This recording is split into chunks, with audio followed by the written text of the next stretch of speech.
Okay, let's go ahead and get started. Thank you all for being here today. I know this was not exactly what was planned starting on Monday, but I'm glad that you were able to make it again. I think there will be a lot of good information today.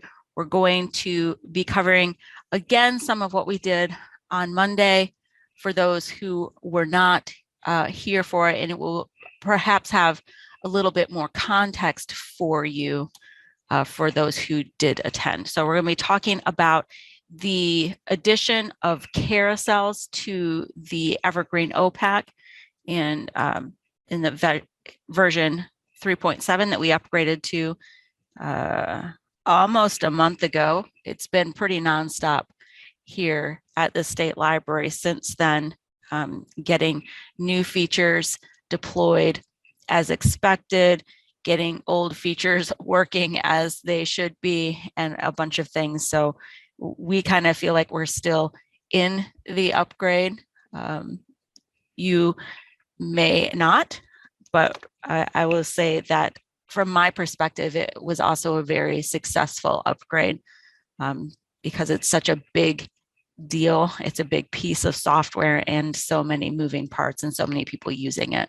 So I have been very happy with it. On the screen right now, you should see my contact information. You're always welcome to shoot emails to me, give me a call if you would like. I do check email and voicemail very regularly. I'm one of those people that doesn't actually like to see a counter number. And so I have, by the end of the day, 0 unread messages. And then the first thing I do is check in the morning as well. Also, Keith Koffenberger, who is our Evergreen coordinator, wrangles way more emails and phone calls than I do. There's his contact information. So we're going to just dive right into carousels. This is what they look like if you are in the OPAC. There are 2 different categories of carousels. There are automatic carousels, and there are actually 4 options for those. Newly cataloged items, recently returned items, top circulated items, and newest items by shelving location. Those are the ones that come stock with Evergreen.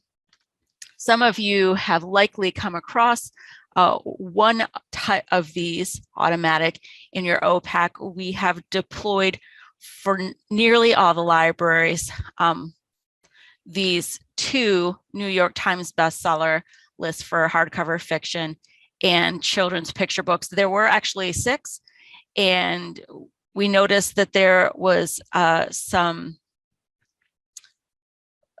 significant slowing down of the loading of the OPAC page for that, and so we've cut those back to these 2. Actually, I take that back. These are manual. The automatic ones we have deployed for several libraries. I'll show you those in a moment.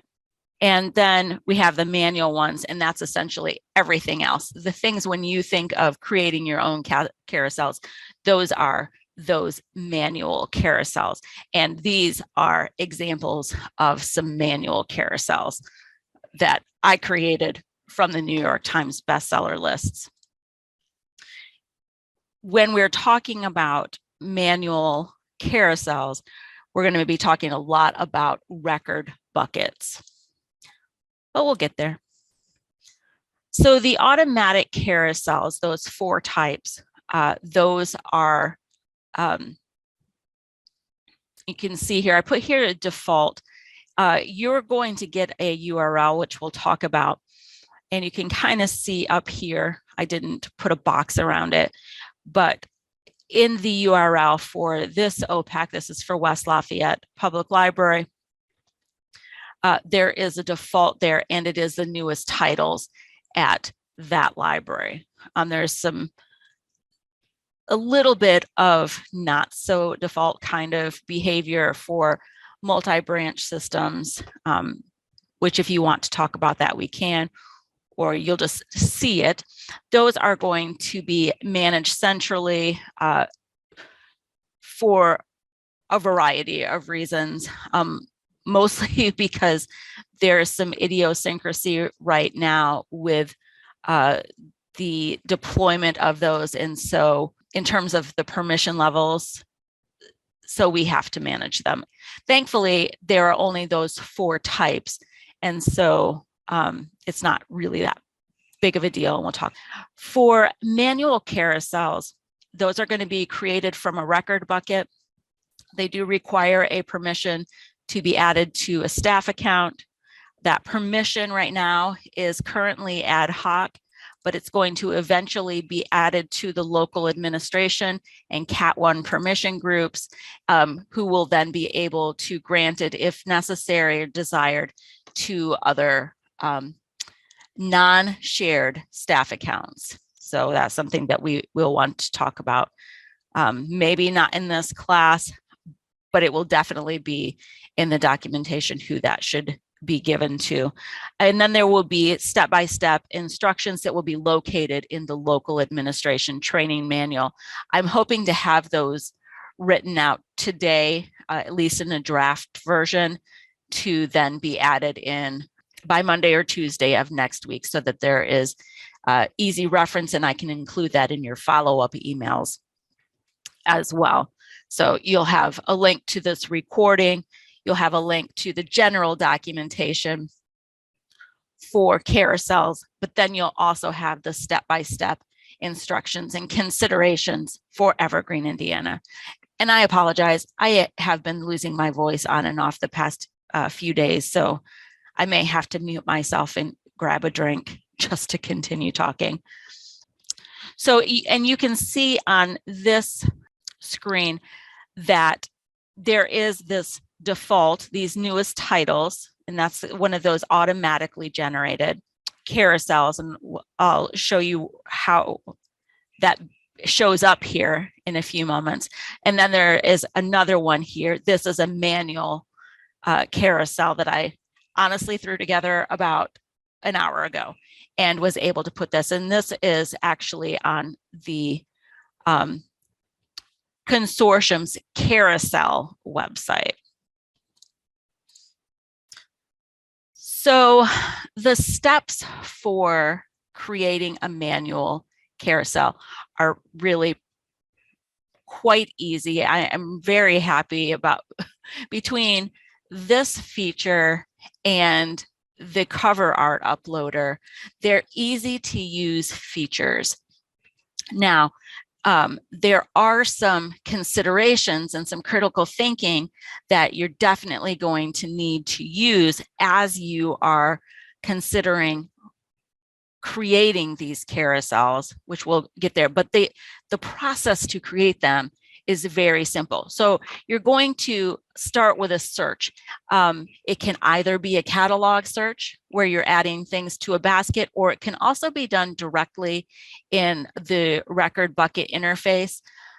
My preference is definitely the catalog search, because although you can search for things in the record bucket interface, it's a pretty primitive search. Now, you may be very comfortable using like the TI colon and then a title, a string of characters that would be in the title, or AU colon and then some author information. You may be very comfortable doing those types of search, in which case using the record bucket interface may be more efficient, but I definitely prefer this, where you just do your search, whatever that is, and as you select those results, they're going to automatically go into the basket. You can do some work in the basket if you need to. I mean, you can view that basket, remove things if you need to, whatever. But then you're eventually going to get to the point where you add these basket items to the bucket. And I'm going to pop back there real quick. And I didn't include this screen. So that's going to pop up this interface, and I'm going to actually go real quickly to the catalog, because I do want you to show you that interface real quick. I don't have to think about this search. So from here, and I'm just going to put a few things in the bucket. I'm not going to go all the way through this process because this is not going to become a carousel. So you can see I selected 3 of those records.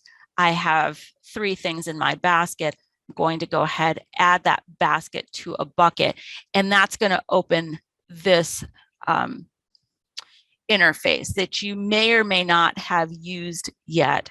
It is a little more mature for the staff catalog than it was previously. So you can select an existing bucket from here. You can also create a new bucket. If you happen to have a shared bucket ID, you could put that in here. And as soon as that bucket ID is in there, it's going to enable this add to shared bucket. And so that can be a helpful thing. So I'm going to not do that, but I wanted to show you that bucket naming interface. So the next thing that you're going to do is you're going to go into the record bucket interface, find that bucket that you created. And this is the one that I created in this case, William Kent Kruger books. And there are only 6 records in here. Odds are your carousel is going to have more than that in it. But then once you have selected the bucket and you see it populated here, then you're going to select create carousel from bucket. And what that's going to do is it's going to take you then, well, you're going to first name that carousel, and probably a little bit more well thought out carousel name than this. William Kent Kruger wrote this. And it's going to then take you to the carousel's configuration page. You're not going to have to do a lot of things from this screen. There are a few things that you could do, but generally speaking, you don't have to. But what I really did want to show you here is you can see now I have this carousel that's been created from that bucket. William Kent Kruger wrote this. And then you have this bucket column. And one thing I do want to point out here is that when you create that carousel, you're creating a new bucket. So the bucket that you had previously, my William Kent Kruger books, is not the one that is actually populating the carousel that you're going to see.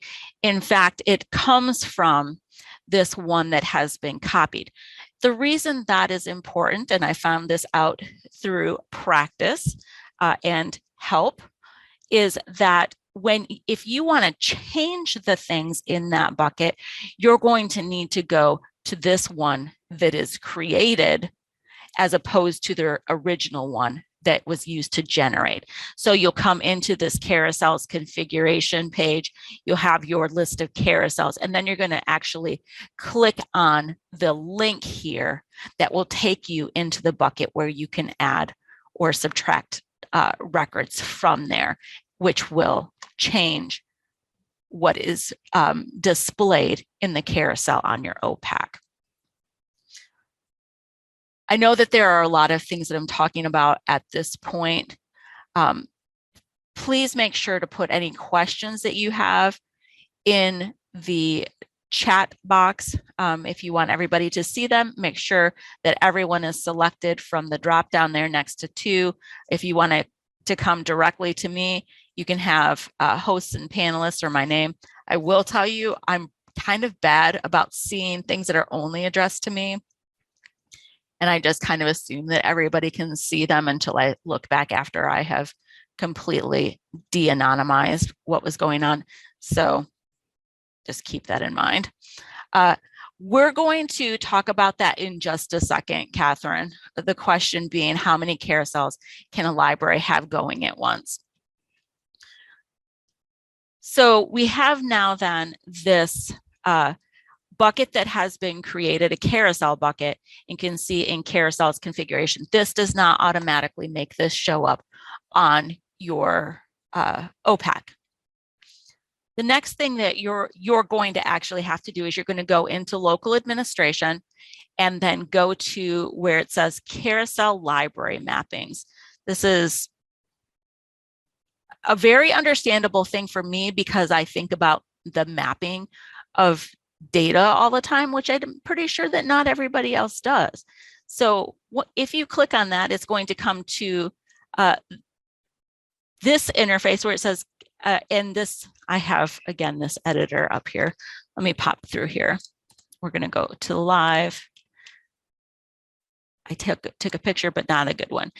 So it has then this header at the top, carousels visible at library, and then configuration. That's where there should probably be quotes around there or something. This is much less ambiguous about what this does. This is where you're going to actually make those carousels visible. And you can see the ones that at the consortial collection carousel page, which I'm going to refer to it in that way for the time being, you can see which ones are visible there. To do that, you're going to click on new carousels visible at the library, and then it's going to open this modal, which has some different options in there. I see a lot more carousels here than you're going to see, and so you're not necessarily going to see new titles at Rushville Public Library unless you work at Rushville Public Library, or newest titles at Royal Center.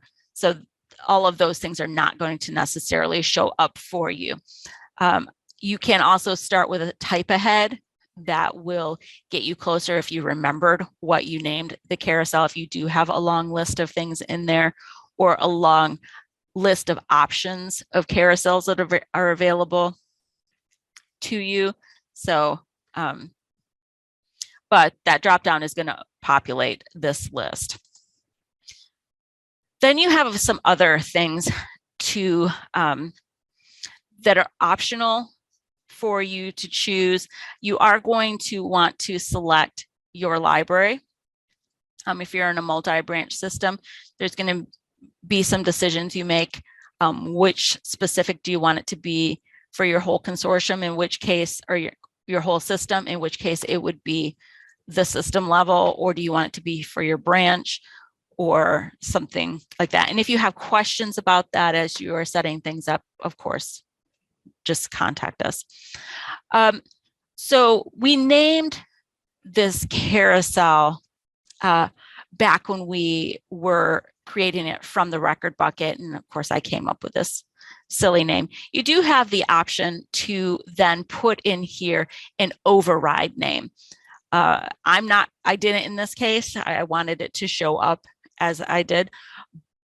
But somebody else may look at that and say, maybe you should just put William Kent Kruger titles, in which case this can be filled in, and that will be then the display name on the OPAC. The OPAC, that's not even a thing, the OPAC. And then we have the sequence number, which we're going to talk a little bit more about the sequence number in just a moment. But I do want you to see where that's at and how I have it set for this one specifically. Once you've gone through that and you've made it visible,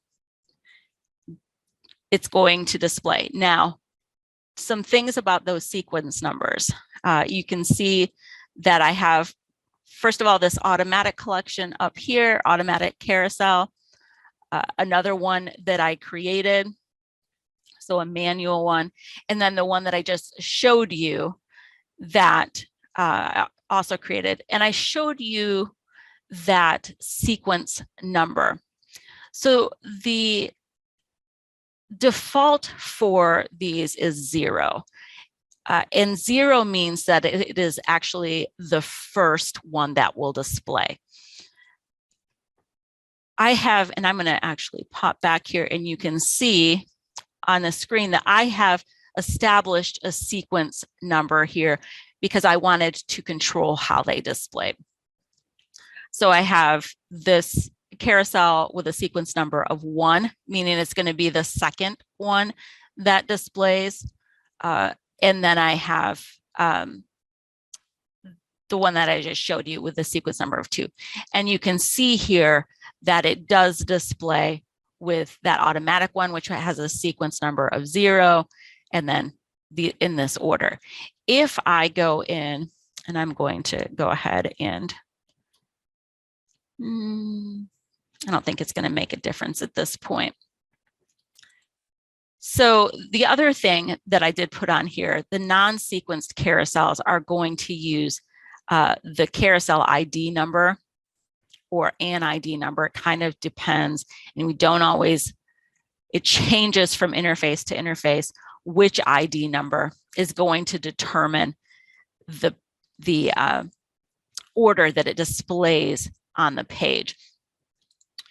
So that, let's say that I had a much higher number or much lower numbers here, it's possible that even though I wanted it to have it displayed in the way that it's displayed, that maybe William Kent Kruger wrote this would be the first one up there. And so this is a way to force it into the order that you want it to display. Okay, I'm gonna go back. I don't know why I didn't put a picture there. So these are our recommendations, and I'll explain why we do have these recommendations. We recommend that you have a maximum of 3 carousels on your page, and within that carousel, 20 to 25 records.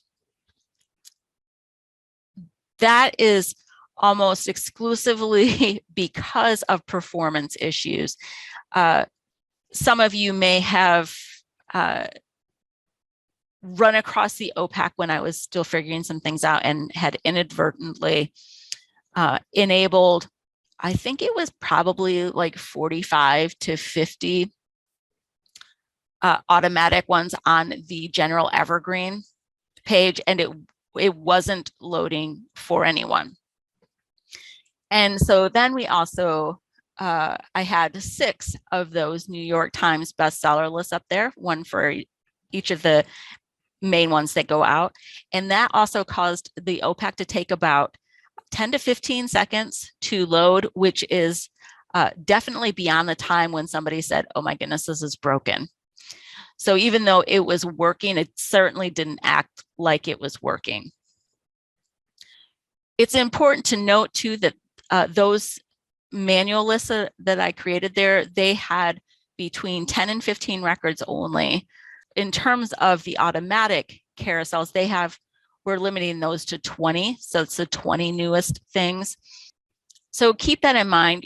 You're going to be able to make some local decisions based on how you see the things performing, what's best for your patrons, what's best for your workflows, etc. But our recommendation is that you have a 3 carousel maximum. The other thing is that before you start deploying these manual carousels, that you really think about how they're going to be maintained and who is going to maintain them. What is the length of life you want on them? How often are they going to be updated? All of those things, because one of the last things that we want to do is come out with this new discoverability feature, which is what this is, for your patrons, and then let it get stale, or to overtax staff who are already burdened with a lot of extra work and things these days. That's a general statement, may not be the case in your library. So definitely think about how those carousels are going to be maintained. It is easy to deploy them, but to evaluate their effectiveness and to also keep them fresh is also easy or simple, but still more work. So keep that aspect in mind as well. The other thing is to think really critically about who is going to need these permissions, not just who wants them, but who is going to need them, And that will be, again, largely a local decision. Right now, we are, of course, are requiring the training aspect, but once this goes into the local admin permission group, they'll have the option to grant this to people that may be a CERC 1 or something like that. And so, and that person who has the permission to do that is going to have the ability to affect your public facing catalog. And so it shouldn't be everyone in your organization. It should be exactly the people who should be doing that, who have the time to do that maintenance, or the people to do that maintenance, however that shakes out. So definitely consider what this means in your organization. This is, as I said, an ad hoc permission. The permission is called admin carousel, not admin carousel type. And it is going to be something that is set to the system level. It shows branch right here, but it will be to the system level. And I'll talk a little bit more about that as well. And then also, there's another permission, refresh carousel, which you're not going to really need. That's something that we need that here. That's for automatic carousels. So, and it's not something that's required for manual carousels. So this is going to be another thing that you definitely need to keep in mind, that this is going to be a new URL for your catalog if you choose to use the carousels.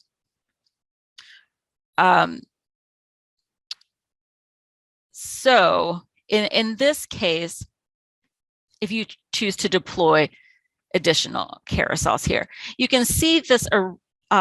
This is what an OPAC URL looks like right now if you were to use your site-specific URL, so that patrons or staff are just searching the OPAC, searching your library first. So in this case, the example is the Indiana State Library, and there's what's called a location code in there. For the OPAC, and this has actually been changed since then, for the carousel view, this has changed a little bit. Now, in this case, and you can see the Evergreen, Indiana is showing up here. So this is not actually showing the correct search location because of another thing that I'll show you. But it has a carousel location code here. In this case, 72 is the state library, and this is one that I created for there, which I'm pretty sure I've shut off since then. I'll have to double check. So in order to have both these carousels here and the correct search location, there has to be both a carousel location and then your general location. We're going to have all of those URLs for you so that you don't have to figure them out, and we'll have a master list we can pull from for them. But everybody that's here is going to have access to that URL in your follow-up email, so that you can update your website if necessary to change the URL to that if you choose to do that, to use the carousel OPAC. What it is currently, and let me go through and see if I've, we'll go back to the URL. I'll go ahead and do that.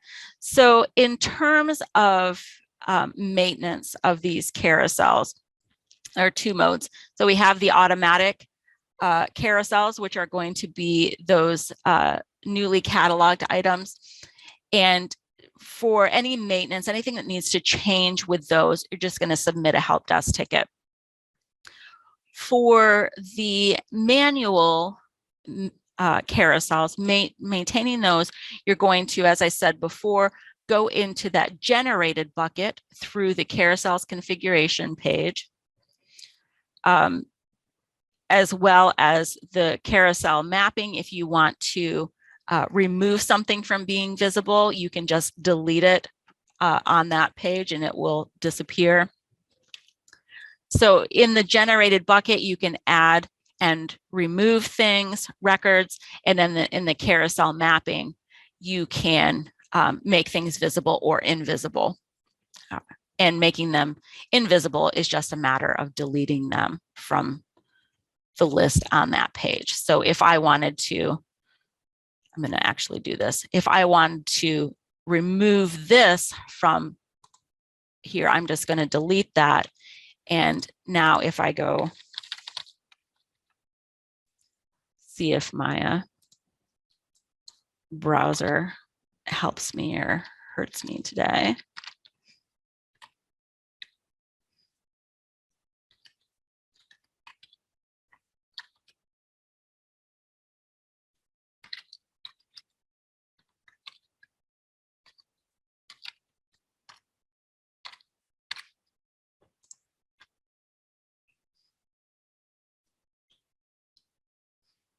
And you can see here now that I've deleted that and it's no longer visible. So that's just a matter. And then if I wanted it to be visible again, I would need to create that again. And I'm going to actually just change the sequence number. I want it to come after. Now, William Kent Kruger wrote this. I'm going to save that, pop over here, refresh this. It's going to take a moment to refresh it. And you can see now that that has appeared live. I'm glad that that worked as quickly as that. What if we wanted to only have 3 carousels? So the New York Times ones are just showing on your general page right now. If you want to just show your 3 local carousels, so I'm going to look on the screen real quick and show you. And that we can, there is potential to actually get rid of the New York Times one anyway, but I do want to show you this. That was just there as essentially a placeholder for people to see if maybe they wanted to use it. We may turn that off for the consortium anyway soon, or just have it for libraries that don't want to manage it or something like that. But I need to get to a code real quick. And Catherine, you're at Hamilton North, right? Okay, fantastic. I know I shouldn't have to ask you, but you know, my brain isn't always that good.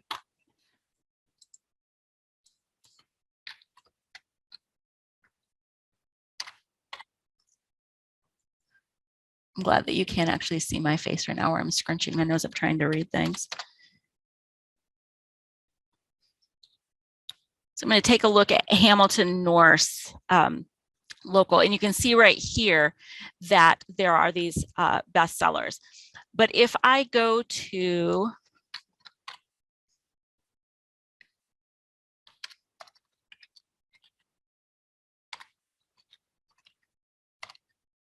and I'm going to use Atlanta or Cicero as the example here.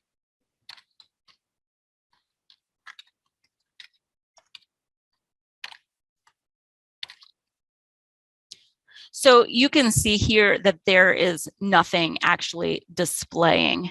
If you go to your carousel site, because I'm not sure that I've enabled it there, but let me pop over here.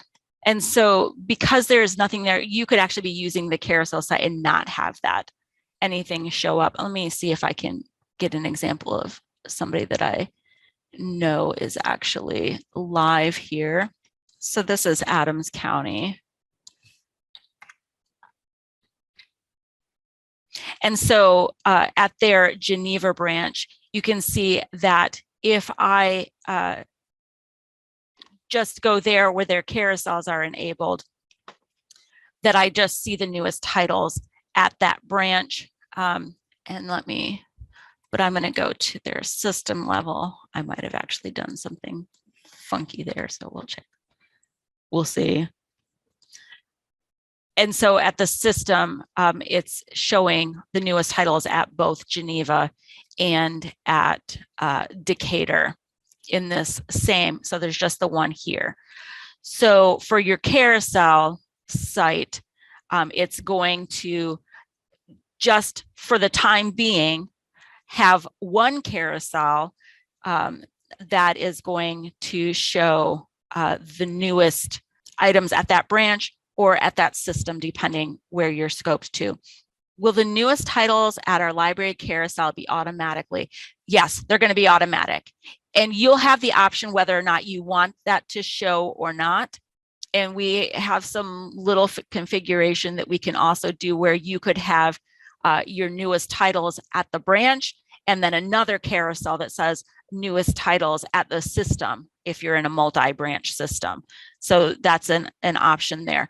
Are we able to create a recommended by Joe Blow bucket and include? Yes, you can definitely include items that are not owned on a local level. So these ones that are automatically generated for your library, whether you choose to use them or not, they're going to be part of the automation of it is, did you add a holding to that record in the past time being?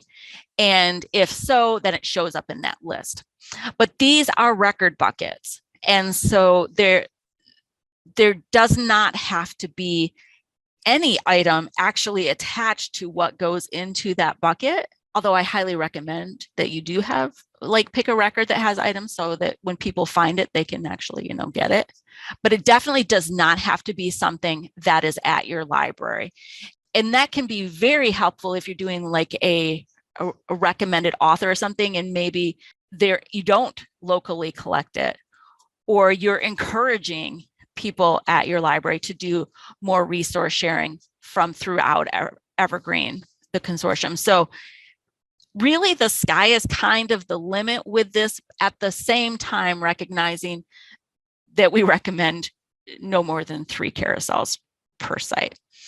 I know that there are going to be libraries that have more than 3 carousels.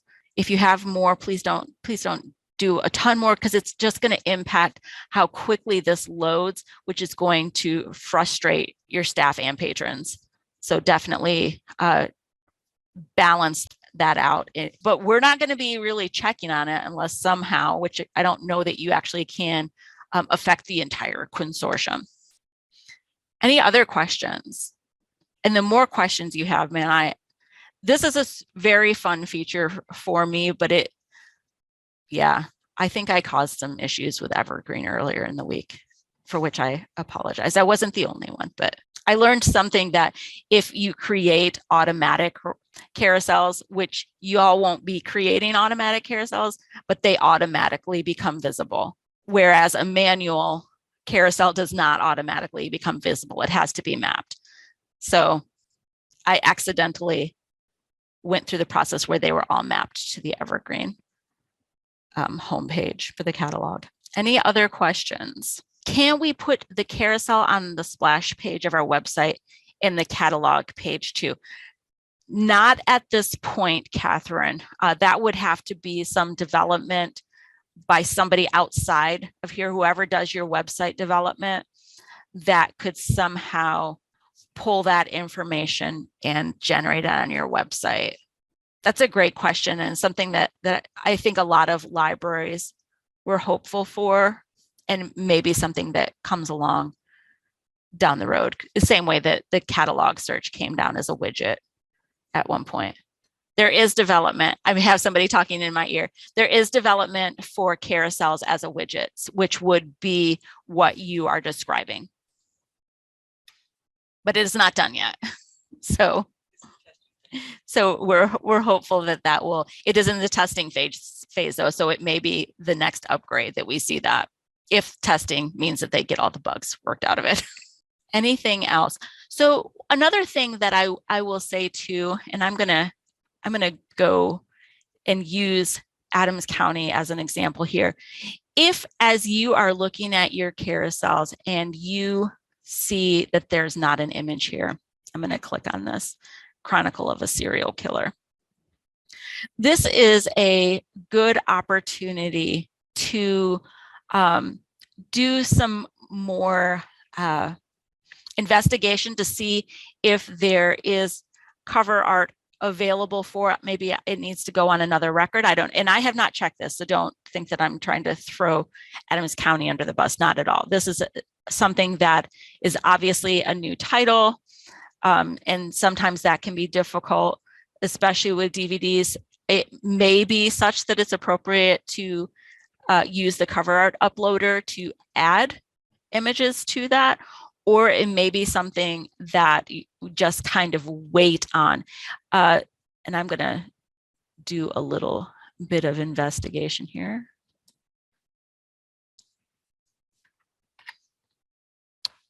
Pop over into here.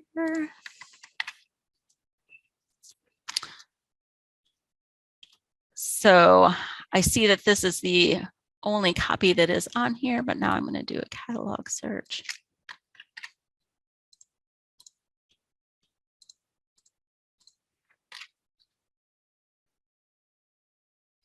And see if I see anything that else might go. So that's the only one in there, in which case I would want to wait and see if it shows up through one of our third-party providers, or it doesn't. I'm going to put that back in there. It's one more thing that I want to check here. Title.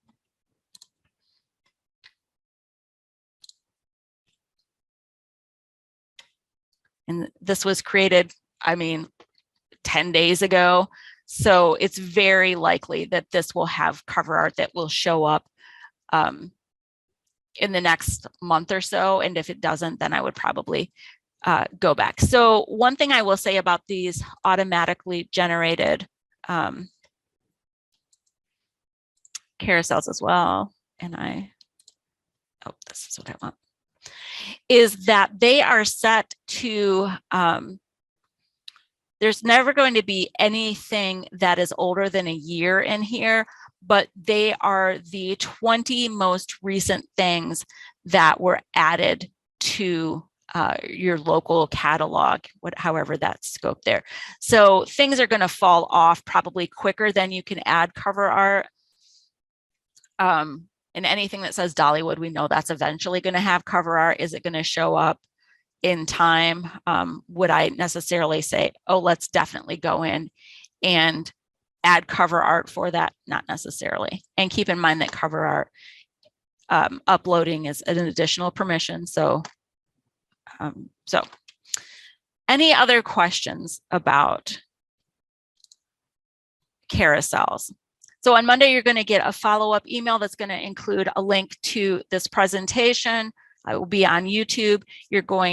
I will have the link to the documentation, which still needs to be created to go into the local admin training manual. And so I say on Monday, maybe on Tuesday. And then the request for permission question being, is there a way to get the vendor to add cover art rather than just waiting? That is correct. That having it in a month or two isn't a great solution. Most of them do have cover art. The things that don't are generally going to be those less popular niche items. If it is something that you get from a vendor, because we don't get cover art necessarily from the vendor that provided you with the item, we get them from another third party who is getting them from publishers. So you may decide that you do want to add the cover art. And again, that's going to kind of be a decision. For people who have that permission, as you're getting that permission, we believe that you are thinking about what you are adding to that, and you're going to be adding the correct. We can't get images added by the vendor, no, because we don't get images from the vendor to begin with. If there are only 20 items, these automatic ones may change almost daily, yes. If you're cataloging that quickly. The auto-generated most recent carousel comes default with a specialized URL. You can decide whether or not you want to keep it turned on or not, though. The vendor that provides the cover art, that's going to be Novelist or Synthetic. Sometimes we can request that, but and it's not inappropriate to request it, but there are no guarantees. And so if you have like a feeling that it is one of those, I don't know, it's necessarily niche, but lower priority items from their standpoint, I would, if you find appropriate cover art, I would add it. Anyone else? Catherine, did I answer that question? I know I jumped from two things. I mean, I answered it, but did I answer it to your satisfaction? That yes, it does come as default with your specialized URL, but you can also choose to have it turned off if you'd like to. And Debbie does make a really good point about that automatic carousel, that if it's only 20 items, it could very well change almost daily. For some libraries, depending on how often you're adding things, it will be faster or slower, how long things stay on that specific list. Now, on a manual carousel, that's going to be completely dependent on your maintenance of it. Okay, if there are no more questions right now, have a great day, but always feel completely empowered to contact with any questions that may come up as you are processing all of this.